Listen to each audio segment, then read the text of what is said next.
श्रेय सर, मनमोहन जो आज के स्पेशल चीफ गेस्ट हैं, मनमोहन शर्मा जी। ठीक है। मनमोहन शर्मा जी के बारे में थोड़ा सा मैं बता देता हूँ। मनमोहन और मैंने दोनों ने साथ में ही प्रिपरेशन करी थी, और हम लोग दोनों, जैसे आप आज जिस फेज से निकल रहे हैं ना, उसी फेज से हम भी पैरेलल ही निकले थे। और हम ऐसे लाइब्रेरी में जाते थे, साथ पढ़ते थे, साथ डिस्कस करते थे, और साथ सारी चीजों को मतलब जितना होता था ना एम्पलीफाई करके हम कोशिश करते थे कि कैसे डील करना है। ये जर्नी हमारी ना सिर्फ आरएस में रही, आईएएस में भी रही। और साथ में हम लोगों ने दोनों ने मतलब वहां पे भी प्रिपरेशन में बहुत एक दूसरे को कोऑपरेट किया। मनमोहन सर, मैं आपको इनवाइट करता हूँ, आप प्लीज ज्वाइन करें।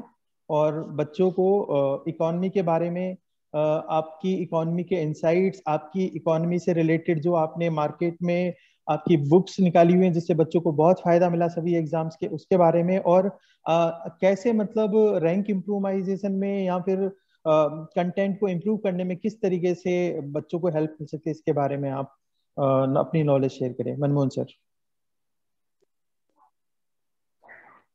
Thank you Ravi ji. और सबसे पहले तो सभी दोस्तों का इस प्लेटफॉर्म पे वेलकम करता हूँ। हालांकि आज मेरे को पहली बार रूबरू होने का मौका मिल रहा है इसमें, क्योंकि रवि भाई ने 2-3 दिन से ही रिक्वेस्ट की थी, और इस बार क्या है, वीकेंड की वजह से घर आए हुए थे तो टाइम मिल नहीं पा रहा था। तो दोस्तों, I am audible for everyone? Yes sir. Yes sir. Yes sir. Yes sir. Okay, clear. अब हम देखो बात करते हैं कुछ चीजों पे। रवि सर ने बता ही दिया कि हमारी जर्नी साथ साथ रही है, और हम लोग एकदम जीरो से उठ के आए हुए हैं पूरी तरह। यहाँ कोई स्पेशल ना तो बेस रहा, ना तो मेरा रहा, ना रवि का रहा, कोई कोचिंग का स्पेशल बेस भी नहीं रहा है। तो कि यहाँ अब ये सोचना ही नहीं बिल्कुल भी कि यदि किसी ने कोचिंग नहीं की है तो उसका सिलेक्शन नहीं होगा। उसका सिलेक्शन होगा, कंफर्म होगा। आपको क्या करना, आपको जो ट्रैक है, जो लाइन लेंथ है आपकी वो ये जो लोग बता रहे हैं उसके आसपास रखनी है। देखो, सबसे पहली बात तो यह है कि इस तैयारी के दौरान, हालांकि मेरा जो सेगमेंट है, मेरा स्पेशल फोकस इकोनॉमी पे रहेगा, लेकिन हालांकि अब सब चीजों के बारे में कुछ कुछ आता ही है, तभी तो इतना अच्छा एग्जाम निकल पाता है। बट यह है कि इकोनॉमी का जो सेगमेंट है उस पर मैं आप लोगों को टाइम टू टाइम गाइड करूंगा, और विशेषतः मैं इसी इकोनॉमी के सेगमेंट पे ही बात करना चाह रहा था अभी, क्योंकि अभी टाइम भी कम है। और जब हम लोग मिलेंगे, अच्छे से डिस्कशन करेंगे, तो आपकी जो भी क्वेरी है, जितने भी क्वेश्चन है, जैसे किसी मित्र ने एस्केप क्लोज पूछा था, तो एस्केप क्लोज, जैसे एस्केप क्लोज का आप बैकग्राउंड देखोगे ना, तो ये एफआरबीएम से आया हुआ है। Physical responsibility and budget management जो एक्ट है उससे आया हुआ है। उसमें क्या है, जो इसके टारगेट्स है ना एफआरबीएम के, उसको फुलफिल कब सरकार नहीं कर पाए, तो उसमें एस्केप क्लोज डाला हुआ था कि मान लो कोविड आ गया, कोई नेचुरल डिजास्टर आ जाए, या वर्ल्ड इकोनॉमी में कोई अनस्टेबिलिटी आ जाए, या कुछ ऐसी स्थिति हो जाए कि गवर्नमेंट ऑफ इंडिया को एक्सपेंडिचर उसके एफआरबीएम टारगेट से ज्यादा करना पड़े, तो उस स्थिति के लिए एस्केप क्लोज छोड़ा हुआ था। तो ये सब चीजें हैं, इन टर्मिनोलॉजीज को आपस में डिस्कस करते रहेंगे। आपके जितने भी प्रॉब्लम्स होगी वो सबका वेलकम है इस प्लेटफॉर्म पे। तो मैं बात कर रहा था इकोनॉमी के ऊपर। देखो मित्रों, इकोनॉमी को पढ़ने का तरीका है ना, इकोनॉमी को पढ़ने का तरीका थोड़ा सा अलग रखना चाहिए अपने में।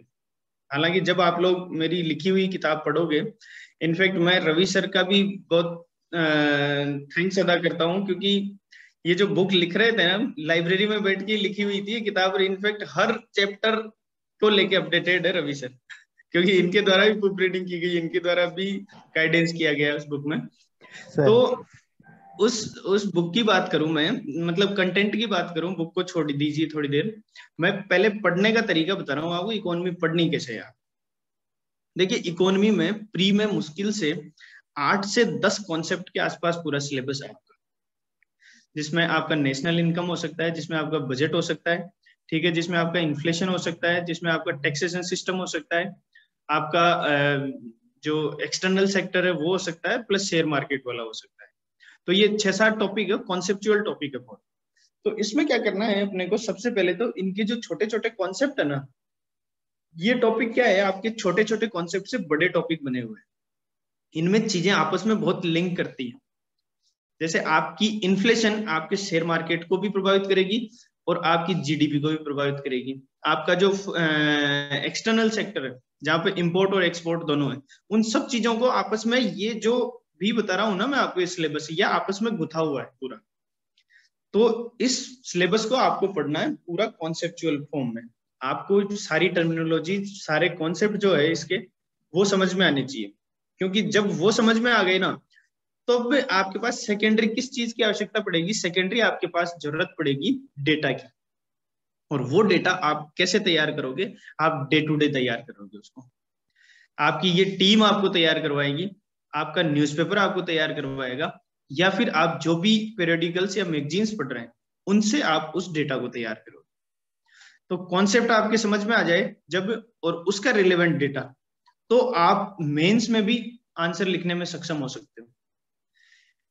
मेंस पे जाने से पहले आपको बता दूं कि आजकल प्री में जो क्वेश्चंस आ रहे हैं, अगर किसी को आवाज नहीं आए, बीच में डिस्टर्ब हो या फिर कट जाए आवाज, तो प्लीज मेरे को इंटीमेट कर दीजिएगा। सबको आ रही है ना आवाज आराम से? Yes sir. है ना? तो मैं जब प्री की बात करूं पहले, तो प्री में भी आजकल जब क्वेश्चंस पढ़ोगे ना आप लोग, तो जैसे नेशनल इनकम से क्वेश्चन पूछा हुआ है ना, तो नेशनल इनकम के 4 स्टेटमेंट ऐसे देगा एग्जामिनर कि आपको पूरा टॉपिक पूछ लेगा।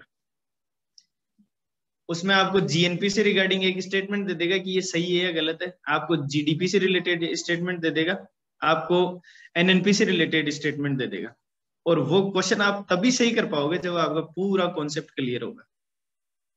दोस्तों लिटरली आपको बताऊं, आप चाहे इस चीज पे आपको विश्वास नहीं होगा, अगर आपके कॉन्सेप्ट क्लियर है ना, तो इनफैक्ट ये रवि सर को ही पता है कि हमारे पास इकोनॉमी के नोट्स के नाम पे एक पेज होता था ओनली, एक सामने एक पीछे।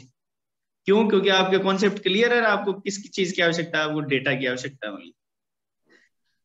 अब इसमें कई लोग तो कहते हैं नहीं नहीं ये रट्टाफिकेशन वाली बात है। अरे रट्टाफिकेशन कब काम में आएगा? जब आपके कॉन्सेप्ट पता है, आपको रिलेवेंट जगह ध्यान है कि किस जगह क्या चीज रखनी। तो मेरे कहने का मतलब यह है कि अपने को इकोनॉमी को पढ़ने का तरीका ऐसा ही बनाना है पूरी तरह कि आपके जो भी है, जैसे जो नेशनल इनकम का है, तो मुश्किल से 4 टर्मिनोलॉजी चलती है, जीडीपी, जीएनपी, एनएनपी। ठीक है, तो जो ये भी टर्मिनोलॉजी या इनसे रिलेटेड कॉन्सेप्ट है, वो आपको सबसे पहले आने चाहिए। जब आपको ये सबसे पहले आ जाते हैं, तो आप जीडीपी और जीएनपी में अंतर कर पाते हैं, तब आप जीएनपी और एनएनपी में अंतर कर पाते हैं, तब आपको पता होता है कि नेशनल इनकम क्या होती है। तो इस चीज को बताने का यही उद्देश्य है कि सबसे पहले जब आप कॉन्सेप्ट देख लेते हो, इनके 7 या 8 टॉपिक है मुश्किल से, आपको ये आपकी मेंटोर टीम भी बता रही है, आपको कंटेंट की आवश्यकता पड़े तो प्री और मेंस दोनों में अकॉर्डिंग टू सिलेबस मेरा लिखा हुआ कंटेंट है, दोनों बुक्स अवेलेबल है, उनसे आपको एक एक चीज, एक एक लाइन बहुत रिलेवेंट तरीके से लिखी हुई है, आपको लैंग्वेज भी समझ में आ गई होगी यदि कुछ दोस्तों ने देखी है बुक और पढ़ी है उसको, क्योंकि वो मेहनत की हुई है उसमें। और इनफैक्ट यहाँ की जो है ना, यहाँ पे जिस चीज की जरूरत है वही चीजें डाली हुई है उसमें। तो पहली बात तो ये हो गई कि अपने को इकोनॉमी पढ़नी कैसे है। अब दूसरी बात यह है कि अब आपको डे टू डे इकोनॉमी कैसे तैयार करनी।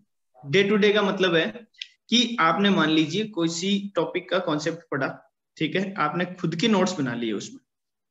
दोस्तों एक चीज मैं आपको कहूं कि खुद के नोट्स बनाने वाली जो प्रोसेस है ना, ये थोड़ी बल्कि हो सकती है, थोड़ी टाइम ज्यूम करने वाली हो सकती है, आपकी थोड़ा समय लेने वाली हो सकती है, आपको बोर भी कर सकती है, और आपको कभी कभी ऐसा लगेगा यार मेरे किसी काम के नहीं, मैं मेरा वक्त बर्बाद कर रहा हूँ। हालांकि आपको नोट्स बनाने का तरीका पता होना चाहिए, जो रवि सर और राजेंद्र जी बता देंगे आपको, क्योंकि नोट्स खाली ऐसा नहीं है कि किसी बुक में से पढ़ा तो एकदम पूरी फॉर्मेट में उतार दिया आपने उसको। आपको जो भी पढ़ा है उस चीज को खुद की भाषा में लिखना, खुद की भाषा में कीवर्ड्स में लिखना, और जब बाद में आप पढ़ो तो आपको समझ में आना चाहिए, वही आपके नोट्स। क्योंकि नोट्स बनाने के तरीके में कीवर्ड को इसलिए प्रीफर किया जाता है कि मान लीजिए मेरे पास अगर कीवर्ड्स में नोट्स है, तो क्या होगा कि मैं उन नोट्स में कंटेंट भी मेरा कम रहेगा, ठीक है, कंटेंट इन द सेंस कि जो पेजेज है वो कम भरे जाएंगे। और दूसरी बात, अगर कीवर्ड्स में मैं नोट्स बनाता हूं तो मैं बार बार अगर उनको पढ़ूंगा तो मेरी जो थिंकिंग प्रोसेस है ना, वो और ज्यादा एनरिच और डेवलप होगी। अगर मेरे पास बल्कि नोट्स है, मैं उनको पढ़ूंगा तो मैं इतना सोच नहीं सकता, चीजों को। लेकिन अगर मेरे को कीवर्ड पता है और उसके बारे में मेरे को जानकारी है, उस जानकारी के आधार पे मैंने उस कीवर्ड को लिखा है, तो बार बार क्या है, अपने ब्रेन को स्टोर्मिंग करनी पड़ती है अपने को। और उस स्टोर्मिंग प्रोसेस में क्या होता है, अपना रिफाइन होता है कंटेंट। और जब कंटेंट रिफाइन होता है ना, तो आप में कॉन्फिडेंस भी आता है और आप अच्छे से प्रेजेंट भी कर पाते हो उसको कॉपी में। तो इसी तरीके से आपको ये इकोनॉमी वाला बनाना है। जैसे आपने मान लो एक चैप्टर नेशनल इनकम का लिया, नेशनल इनकम में चाहे आप डायग्रामेटिक मैनर में नोट्स बनाइए, चाहे आप कीवर्ड्स में बनाइए, चाहे आपकी जो भी आपको अच्छा लगे कैसे भी बनाइए, आप बॉक्स में बनाइए, कैसे भी बनाइए, आप गोलों में बनाइए, बट आप बनाइए उस फॉर्म में जिस फॉर्म में आपको खुद को अच्छा लगे, खुद को पढ़ने में बहुत इंटरेस्टिंग लगे और हर चीज को आप समझ सकते हो। वहां आपको वर्ड्स ज्यादा नहीं लिखने, आपको वर्ड्स कनेक्टिंग लिखने। ठीक है, कनेक्टिंग वर्ड्स कैसे कि जीडीपी, जीडीपी क्या है, 3 चीजें आपको लिखनी है। ठीक है, किसी देश की घरेलू सीमा, क्या लिखोगे आप, घरेलू सीमा प्लस, घरेलू सीमा प्लस एक फाइनेंशियल ईयर, ठीक है, प्लस मॉनेटरी प्राइस। 3 कीवर्ड है इसमें। इसकी डेफिनेशन क्या होगी, किसी देश की घरेलू सीमा में एक वित्तीय वर्ष में उत्पादित अंतिम वस्तुओं और सेवाओं का जो मौद्रिक मूल्य, मतलब 3 चीजें हो गई। क्या, किसी देश की घरेलू सीमा, ठीक है, आपने सीमा लिख दी ओनली, प्लस क्या लिखा आपने, फाइनेंशियल ईयर, एक वित्तीय वर्ष, प्लस क्या लिखा आपने, जो फाइनल गुड्स और सर्विसेज है, ठीक है, जो अंतिम वस्तुएं और सेवाएं, उनका मौद्रिक मूल्य। तो आपने क्या लिखा, अंतिम वस्तुएं ऑब्लिक सेवाएं। आपको लिखने क्या पड़े, 3 शब्द, लेकिन आपका कंटेंट कितना तैयार हो गया, 2 लाइन का, एक पूरी डेफिनेशन आपको पता होगी। इसका फायदा ये होगा, अगर हो सकता है आप डेफिनेशन भी लिख सकते थे उसमें, लेकिन जब आप डेफिनेशन लिखोगे ना, तो क्या होगा, आपका दिमाग क्रिएटिव नहीं रहेगा, आपका दिमाग कम काम करेगा और आप केवल कीवर्ड्स के गेम पे खेलोगे ना, तो वो कीवर्ड्स क्या है, आपके कई जगह काम आएंगे। अब ये वित्तीय वर्ष आपके कई और जगह भी काम आ सकते हैं। तो ये चीजें ऐसी है जो आपको खुद को पहचाननी है। समझ रहे हो मेरी बात, कि आपको खुद को इस चीज का इंपॉर्टेंस पहचानना है, जिससे क्या होगा, आपके नोट्स बल्कि भी नहीं होंगे और प्लस आपके पास कंटेंट इतना अच्छा होगा। और तीसरा सबसे अच्छा फायदा ये है कि इसको आपको कभी कभी अपन तैयारी करते हैं ना, तो ऐसे ख्याल आता है यार मैंने अच्छा कंटेंट बनाया, इसको कोई चुरा नहीं ले। ठीक है, तो इसको कोई चुरा भी नहीं सकता, क्योंकि चुराने वाले को थोड़ा नॉलेज होना चाहिए। आपके जो रिफाइंड आपने line to line line to line line to line दिखा है ना, उसको जीरोक्स करके कोई भी पढ़ लेगा, आपसे ज्यादा नंबर लेके आ जाएगा। लेकिन आप जब कीवर्ड्स में ऐसे लिखोगे ना, तो उसको कोई नहीं चुरा सकता, उसको खाली आप ही समझोगे और प्लस आप जब फाइनल में लिखोगे ना कॉपी में, तो एग्जामिनर समझेगा। तो इसलिए मैं आपको ये एक चीज बता रहा था कि आपको पढ़ के इकोनॉमी में भी नोट्स इस फॉर्मेट में बनाना है। तो इससे क्या होगा, प्री में तो आपको चीजें क्लियर रहेगी। प्लस दोस्तों एक चीज का ध्यान रखना आप लोग, प्री में कभी भी इकोनॉमी सेगमेंट की स्पेशल बता रहा हूं और सबकी बता रहा हूं कि आप केवल डेटा और फैक्ट के बेसिस पे तैयार होके मत जाना। आप हमेशा जो भी प्री का टॉपिक पढ़ो उसको मेंस की नजर से पढ़ना, क्योंकि वहां पर आपके पास स्टेटमेंट आएंगे और स्टेटमेंट में वो टॉपिक बहुत डीपली लेवल से पूछा गया जाएगा, बहुत ही गहराई से पूछे जाते हैं क्वेश्चन, जहाँ पे क्या होता है, अपने को 2 स्टेटमेंट आ रहे होते हैं, अगर एक भी नहीं आया तो अपना क्वेश्चन गलत होने के चांसेस बढ़ जाते हैं। तो स्पेशली जो भी गंभीर तैयारी कर रहे हैं अच्छे से, तो ये जो स्टैटिक सब्जेक्ट है ना, ठीक है, जैसे ज्योग्राफी है या इकोनॉमी है, ये सब्जेक्ट ऐसे हैं, हालांकि हिस्ट्री में कोई दिक्कत नहीं है, सीधे डायरेक्ट वो स्टेटमेंट आते हैं जिसमें अंदर की वो विशेष गहराई नहीं होती। लेकिन इकोनॉमी जैसे सब्जेक्ट में आप शुरू से ही मेंस की अप्रोच से पढ़ना। क्यों, क्योंकि यहाँ पर मुश्किल से 8 टॉपिक है और 8 टॉपिक आपस में एक दूसरे से बहुत कोरिलेट हो रखे हैं। तो उसमें क्या है, एक स्टेटमेंट दूसरे टॉपिक को जोड़ता हुआ भी आ सकता है। तो इसमें अपने को रट्टाफिकेशन वाली चीज तो रखनी ही नहीं है पूरी तरह, क्योंकि और दूसरी एक चीज और बताऊं आपको, अगर आप एक बार समझ लेते हो ना इन 8 कॉन्सेप्ट को पूरा, तो मैं विश्वास के साथ कहता हूं कि एक भी क्वेश्चन गलत नहीं होगा आपका इकोनॉमी में, एक भी क्वेश्चन गलत नहीं होगा। मेरे आरएस प्री में जिस 18 में सिलेक्शन हुआ उसमें 139 मार्क्स आए हुए थे आउट ऑफ 200। ये इसी की बदौलत है कि हमने शुरुआत से तैयारी मेंस अप्रोच को ध्यान में रख के की थी। तो ये जो स्टैटिक सब्जेक्ट है इनसे रिलेटेड कोई भी अच्छे क्वेश्चन आए तो आराम से हैंडल कर सकते हैं उसको। और प्लस जो करंट है, जो करंट का है आपके सिलेबस, उसको विशेष ध्यान में रखना है। अब तीसरी बात कि इकोनॉमी को आपको मेंस में लिखना कैसे। तो दोस्तों लिखने में इकोनॉमी नहीं, हर सब्जेक्ट की आपको बता रहा हूं, हमेशा कोशिश ये करना कि आप क्वेश्चन को पॉइंट फॉर्मेट में तोड़ कर लिखो। क्योंकि पॉइंट फॉर्मेट में क्या है, एग्जामिनर बहुत अच्छे से और आसानी से समझ सकता है। प्लस आपकी जो कॉपी है ना, दूर से देखे ना तो उसका प्रेजेंटेशन अच्छा दिखता है। क्योंकि हालांकि मैं मेरा व्यक्तिगत मत और व्यक्तिगत अनुभव बता रहा हूं आपको, ये कोई ऑब्जेक्टिव फॉर्मेट नहीं है, लेकिन फिर भी अगर बल्क में कॉपियां जांची जा रही है ना, तो ये मान के चलिए कि कॉपियां देखी जा रही है। गहराई से पढ़ने का टाइम एग्जामिनर को नहीं होता है। दूसरी बात, अगर आपको अपनी चीजें बतानी है एग्जामिनर को, जो आप जानते हैं, जो आपने विशेषता लिखी है और जो अच्छे से लिखी है, तो उसके लिए आपको अलग से मेहनत करनी पड़ेगी। और अलग से मेहनत का बेहतरीन तरीका यही है कि आप पॉइंट फॉर्मेट में लिखें। आप जो भी डेटा लिख रहे हैं या जो भी अच्छी चीज लिख रहे हैं, कोई एग्जाम्पल लिख रहे हैं, तो उसको अंडरलाइन करें। तो इससे क्या होगा कि आपका, सबसे पहली बात तो ये है कि जितना कंटेंट पूछा है ना एग्जामिनर ने, उससे ज्यादा ही आप डाल पाओगे आराम से। दूसरी बात, आप पॉइंट फॉर्मेट में लिखोगे तो जो हम शब्दावली जोड़ते हैं ना कि ऐसे होता है, इसलिए होना चाहिए, तो ये सारे शब्द हम नहीं लिख पाते, जो इरेलीवेंट शब्द माने जाते हैं, क्योंकि ये कॉपी भरने के काम में आते हैं। तो ये लिखने से हम लोग बचते हैं। तीसरी चीज, हम टू द पॉइंट लिखते हैं। और चौथा, हम निर्धारित समयावधि, निर्धारित शब्दों में अपना आंसर पूरा करते हैं। और पांचवा और सबसे अच्छा जो आपको बताऊं, तो इसमें क्या है कि ये देखने में एग्जामिनर को बहुत अच्छा लगता है, और अच्छा लगता है तो अपने को मार्क्स भी बहुत अच्छे मिलते हैं।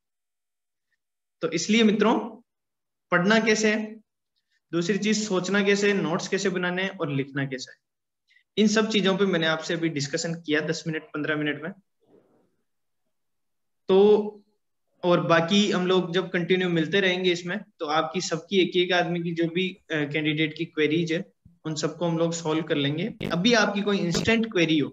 मनमोहन सर, बच्चों को कई बार ये समझ नहीं बैठता है कि करंट अफेयर्स को कैसे पढ़ा जाए और सिलेबस से कैसे लिंक करा जाए। इसके बारे में भी आप 2-3 लाइन बोलकर बच्चों को देखो, मैं प्लीज मेरे बताएं। सब्जेक्ट को लेके बता रहा हूँ इकोनॉमी का। जैसे आपने करंट अफेयर्स पढ़ा है, ठीक है, तो मैंने सबसे पहले बताया कि आपको नोट्स कैसे बनाने हैं।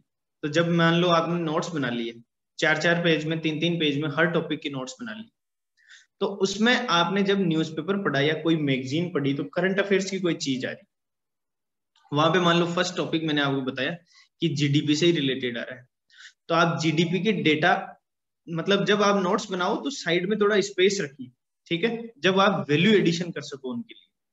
तो आपने जब नोट्स बना लिए, तो उसमें आपने जैसे ही करंट पढ़ा, ठीक है, तो उसमें जीडीपी का जो रिसेंट डेटा है वो आपने अपडेट कर लिया।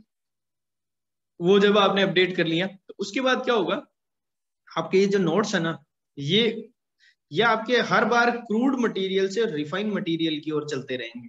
और लास्ट में, विश्वास के साथ कह रहा हूं, आप ये मानोगे कि आपके नोट्स है ना, ये जितने बने थे उसका 5 से 10% ही रह जाएंगे जब आप लास्ट में एग्जाम देने लगोगे तो। और इनफैक्ट प्री में क्या है, प्री में आपको करंट अफेयर्स पढ़ने का ये तरीका है कि प्री में आपको करंट अफेयर्स पूरे आपने पढ़ लिए, ठीक है, दोबारा रिवाइज कर लिए। प्री में ज्यादा विशेष करंट अफेयर्स के नोट्स बनाने की जरूरत नहीं है। लेकिन मेंस में क्या है, जैसे इकोनॉमी सेगमेंट रह गया, अब जीडीपी से रिलेटेड कोई चीज आई हुई, तो उसके डेटा आपको लिखने चाहिए, क्योंकि उस डेटा से आपको नुकसान कुछ नहीं हो रहा है, आपको फायदा जो होने वाला है, फायदा ये होने वाला है कि जब एग्जाम हॉल में आप उस डेटा को कोट करोगे, उस डेटा को लिखोगे, तो आपकी copy one of the best copy में आ जाएगी, और एग्जामिनर को अच्छा लगेगा कि ये अपडेटेड है। तो उससे क्या होगा, आपकी मार्किंग अच्छी होगी। तो प्री के लेवल पे क्या करना है आपको, प्री के लेवल पर तो 2-3 बार रीडिंग मार लीजिए, जो भी अच्छे करंट अफेयर्स है। इनफैक्ट जो ये आपके मेंटर हैं, वो भी आपको बता देंगे कि करंट अफेयर्स की कौन कौन सी अच्छी मैगजीन्स या पीरियोडिकल्स आ रहे हैं।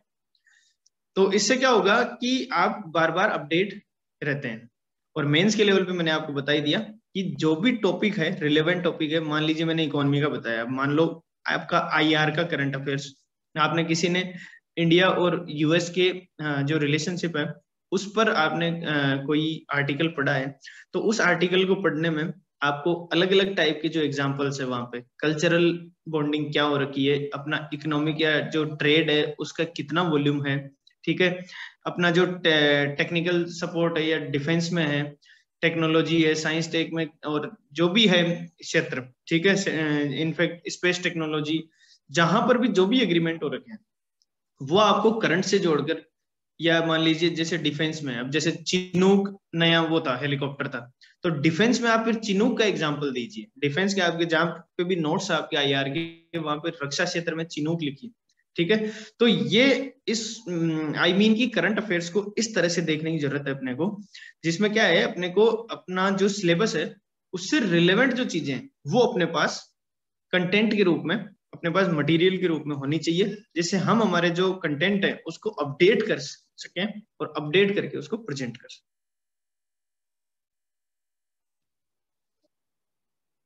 और कोई क्वेरी हो तो बताएं। सर 10 नंबर वाले क्वेश्चन में मैक्सिमम मार्क्स कितने मिल सकते हैं?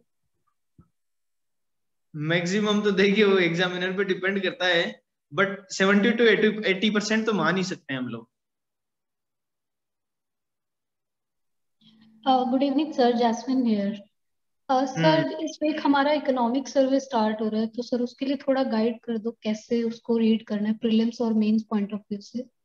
देखो, इकोनॉमिक सर्वे पढ़ने के लिए आपकी बेसिक जो कॉन्सेप्चुअल इकोनॉमी है, मैंने आपको पहले भी बताया कि इकोनॉमी को टच ही आप तब करना जब आपके सारे कॉन्सेप्ट क्लियर हो जाएं, क्योंकि वहां पर आपको बार बार जीवीए वर्ड आएगा, वहां पर आपको जीसीएफआर आएगा, वहां पर आपको जीडीपी आएगा, एनएनपी आएगा, ठीक है। तो ये सब टर्म है ना, जब तक आप क्लियर नहीं होंगे, इनफेक्ट बजट वाले में बजट डेफिसिट आएगा, ठीक है, फिजिकल डेफिसिट आएगा, रेवेन्यू डेफिसिट आएगा, जो प्राइमरी डेफिसिट आएगा, तो ये ऐसे कई वर्ड आएंगे। तो मैं ये कहना चाह रहा हूं आपसे कि पैरेलली इकोनॉमिक सर्वे को आप केवल डेटा फॉर्मेट के लिए पढ़ें, ठीक है, वहां से आपका कोई कॉन्सेप्ट क्लियर नहीं होने वाला है, वो आपका क्रूड मटेरियल है, वहां से आपको रिफाइंड मटेरियल निकालना, आपको उसका डेटा आपके लिए रिलेवेंट है, इनफैक्ट उसमें जो स्कीम चल रही है या सरकार ने कोई नई इनोवेशन की है, तो वो सारी चीजें आपके लिए रिलेवेंट है। उसमें ऐसा कोई कॉन्सेप्ट नहीं दिया हुआ होता है जिससे आपके अच्छे से समझ में आ जाए। तो उसको इकोनॉमिक सर्वे को पढ़ने से पहले आपकी जो कॉन्सेप्चुअल इकोनॉमी है, आपको जो मोटे मोटे ये कॉन्सेप्ट है 5-7, वो आपको पता होने चाहिए। Okay sir, thank you. और उसके लिए आप एक आरएस प्री के लिए बुक आती है मेरी, तो उसमें हर टॉपिक को अच्छे से समझाया हुआ है, तो उसको आप एक बार रख सकते हैं अपने पास, एक बार देख सकते हैं, ताकि आपके जब कॉन्सेप्ट क्लियर हो जाएंगे तो आपको इजी होगा। सर ये बुक इंग्लिश मीडियम में भी अवेलेबल है? इंग्लिश मीडियम में अब आएगी, वैसे हिंदी में उसमें इंग्लिश टर्मिनोलॉजी दे रखी है पूरी। Right sir. Hello sir. Yes. Hello sir, Deepshikha है। सर क्वेश्चन ये था कि कई बार जो ऐसे क्वेश्चन होते हैं कि फला फला परियोजना के बारे में बताएं, जैसे सर 18 में क्वेश्चन आया था भारतमाला परियोजना के बारे में बताएं, तो सर उसमें क्या और लिखें कि मैक्सिमम मार्क्स गेन कर सकें। जैसे 5 मार्क्स का क्वेश्चन था, तो बेसिक इन्फॉर्मेशन लिख दी कि भारत सरकार का है, किन स्टेट्स को कवर कर रहा है, क्या इसका मोटो है, क्या इसके फायदे होंगे, लेकिन बहुत ज्यादा मार्क्स नहीं आए। तो how to tackle such kind of questions, इनमें एफिशिएंसी कैसे लाएं? देखो, कोई भी स्कीम पूछते हैं है ना ये, तो उस स्कीम को पूछने का खैर वो एग्जामिनर का पर्पज कुछ भी रहा होगा, बट स्कीम को हम लोगों को एक अलग तरीके से हैंडल करना चाहिए। स्कीम की जब अपन इंट्रोडक्शन करते हैं तो स्पष्ट लिखिए कि भारतमाला परियोजना, मतलब ये परियोजना इस ईयर में स्टार्ट हुई और इस परियोजना का मेन ऑब्जेक्टिव ये है और इस परियोजना के मेन फीचर ये है, 4-5 जो भी पॉइंट आपने लिखे, और लास्ट में उसका जब उसको कंक्लूड कर रहे हो उससे पहले उसका इंपोर्टेंस लिखिए, और इंपोर्टेंस लिखते हुए लास्ट में फिर उसको कंक्लूड कीजिए। आई मीन की कम से कम 5 सेगमेंट में वो स्कीम बटी हुई होनी चाहिए। आपको ये भी पता, एग्जामिनर को आपको ये शो करना है कि साहब हमें ये पता है कि ये स्कीम कब स्टार्ट हुई, इसके ऑब्जेक्टिव्स क्या है, इसके मेन फीचर क्या क्या है, और इसका इंपोर्टेंस क्या है, और इसका रिलेवेंस, मतलब अब प्रेजेंट टाइम पे किस फॉर्म में देखी जा रही है। तो सर जो ये पॉइंट्स आपने बताया, जैसे इंट्रो, इसका मेन फीचर्स, इसका ऑब्जेक्टिव्स, इनको हेडलाइन लिख के और फिर उनको बुलेट पॉइंट्स में लिखा जाए। हेडलाइन में लिख दीजिए ना, ताकि एग्जामिनर को लगे कि अलग से तोड़ा हुआ है इसने। ओके। और सर जो इस टाइप के क्वेश्चन होते हैं कि जैसे आप डीबीटी से आप क्या समझते हैं या ऑटोमेटिक रूट क्या है, तो जैसे 2 मार्क्स में भी आ जाते हैं ये, तो 2 मार्क्स में भी सर उसको कैसे कवर करें मैक्सिमम चीजें, इनमें क्या ऐड ऑन कर दें? और क्योंकि डेफिनेशन लिख दी, एक एग्जाम्पल लिख दिया तो भी आधा नंबर ही मिला, तो समझ नहीं आया मुझे कि उसमें क्या ऐड ऑन करते हैं।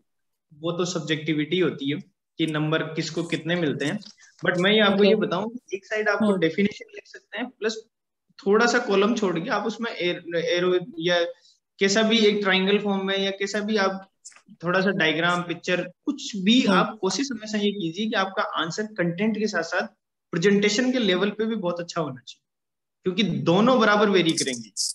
आपका कंटेंट भी उतना ही महत्वपूर्ण है जितना आपका प्रेजेंटेशन। ओके। ऐसा कोशिश कीजिए कि पॉइंट फॉर्मेट में भी लिखते हुए प्लस साइड में कुछ प्रेजेंट करने की कोशिश करो, ताकि एग्जामिनर का क्या है, पॉइंट ऑफ अट्रैक्शन बनता है। एग्जामिनर आपकी कॉपी को डिफरेंशिएट कर पाते हैं।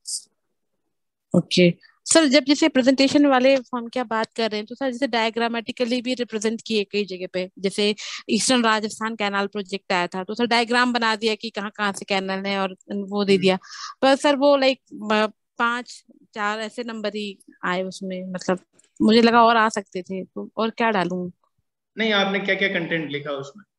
सर उसमें उसका इम्पोर्टेंस लिख दिया कि सोशल इकोनॉमिक इम्पोर्टेंस क्या क्या है उसकी, कब शुरू हुआ वो लिख दिया, कौन से डिस्ट्रिक्ट कवर होते हैं, एक राजस्थान का थोड़ा मैप बना के 2-3 कैनाल बता दें कि ये वाली कैनाल फिर ये वाली कैनाल है, फिर प्रोजेक्ट का एडवांटेज लिख दिया, आखिरी में से कंक्लूजन तो और कुछ नहीं था, बट यही था कि आपने उसका बजट लिखा, आपने उसका नेशनल प्रोजेक्ट को अभी प्रेजेंट टाइम पे कॉन्ट्राडिक्शन क्या है वो सारी चीजें मेंशन की उसमें? इसे कॉन्ट्राडिक्शन तो नहीं लिखा। क्योंकि उससे क्या है, एक आध लाइन आप ऐसी एड ऐसा कर दो, क्योंकि उस टाइम पे चल रहा था कि नेशनल प्रोजेक्ट का दर्जा दिया जाना चाहिए।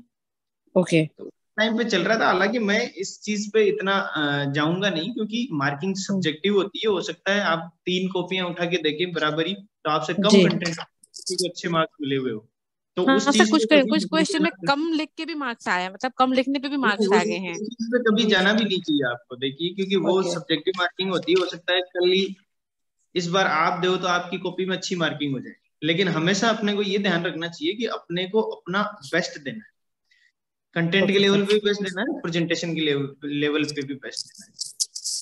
Okay sir. अच्छा सर, गवर्नमेंट की ऐसी स्कीम्स हो जो क्रिटिसिज्म के दायरे में आ रही हो, उनमें क्रिटिसिज्म देना ठीक रहेगा क्या, या अपने एक न्यूट्रल अप्रोच रखे कि पॉजिटिव? एग्जामिनर खुद पूछ लेता है कि आप क्रिटिसिज्म कर भी रहे हैं ना, तो आप कमियां बताइए उसकी, न कि वो मतलब आलोचना की फॉर्मेट में कमियां बताइए उसकी, न कि उसकी निंदा कीजिए, बुराई कीजिए। और इनफैक्ट आप जब कंक्लूजन लिखे ना, तो कंक्लूजन में उसका वे फॉरवर्ड जरूर लिखिए। Way forward, yes. Okay sir, thank you sir. अच्छा, इसमें मैं एक चीज ऐड ऑन करना चाहूंगा, जैसे कि मनमोहन जी ने भी बोला, हम जब प्रिपरेशन करते हैं ना, तो ये जो मेंस पेपर होता है वो सब्जेक्टिव होता है, और उसमें हमें नहीं पता होता है कि हम जब आंसर लिख रहे होते हैं तो उसकी मार्किंग क्या आएगी। तो हम जो प्रिपरेशन करते हैं वो हम प्रिपरेशन करते हैं कि कैसे चांसेस ऑफ फेलियर को रिड्यूस किया जाए। जैसे जब भी हम, मनमोहन और मैं दोनों प्रिपरेशन कर रहे थे, तो हम दोनों का फोकस ये था कि हम हमारी गलतियों को रिड्यूस करते थे। तो आप भी क्या करें, अपनी गलतियों को डे बाय डे मतलब कम करते जाएं। सक्सेस की कोई परिभाषा नहीं है कि दिस इज द क्राइटेरिया कि 7 नंबर आएंगे तभी आपको सक्सेस मिलेगी, 4 नंबर आएंगे तभी मिलेगी।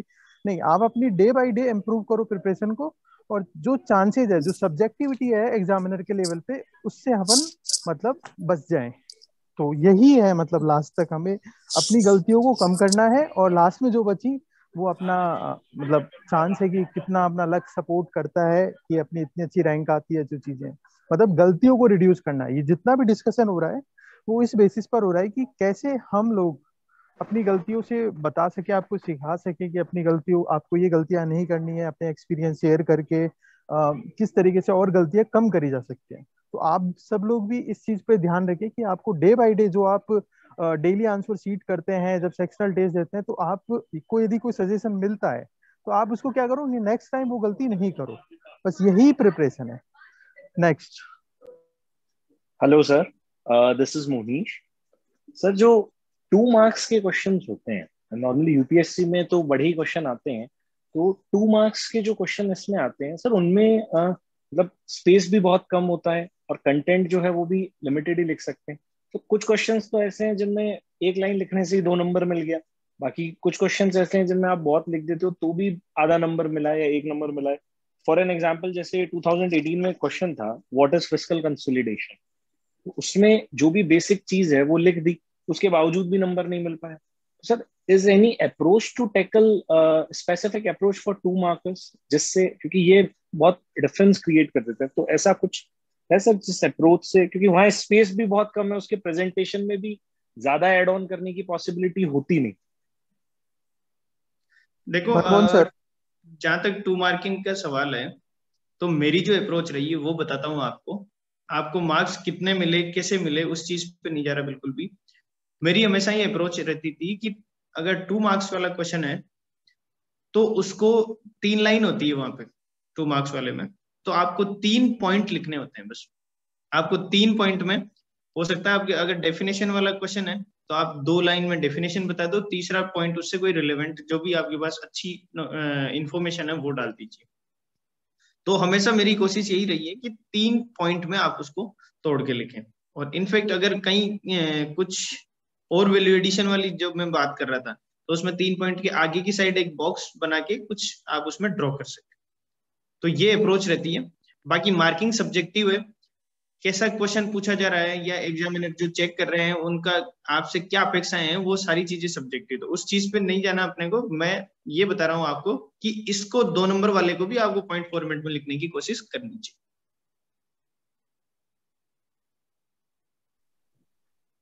सर, ये क्वेरी नहीं, रिक्वेस्ट है। आप लोगों की कॉपी अगर किसी ने मतलब ली हो वापस, तो देखने में मिल सकती है क्या? हाँ, एक्चुअली क्या है, जो हमारी कॉपीज थी वो हमने डाउनलोड जी। भी की है, लेकिन उसमें कुछ एरर आ रहा था। वो उसका शायद अब दोबारा तीसरी बार भी आरटीआई लगाई है। तो उससे अच्छा अच्छा। जब सॉल्यूशन हो जाएगा तो हम हमारी जो कॉपीज है इस प्लेटफॉर्म पे शेयर करेंगे। अच्छा, थैंक इसके यू रवि सर, की साथ थैंक कॉपी यू। शेयर की हुई है। रवि हाँ, रवि की कॉपी शेयर की हुई है। मेरी कॉपी हाँ, शेयर की रवि जी हुई के है। साथ होगी, लेकिन मेरी क्या 3 बार आरटीआई लगाई हुई है उसमें। अच्छा, तो एक उसमें क्या क्वेरी है, और सर, है। कॉपी किसी की तो भी इन्होंने चल जाएगी। अपलोड कर दी, ओके। लेकिन उसको खोलने में कोई वो एरर आ रहा है बार बार। Okay sir. हनुमाना राम जी हैं, हमारे साथ के ही हैं, रैंक 22 आई थी। उनकी कॉपीज भी अच्छी हैं, आप उनकी कॉपी देखोगे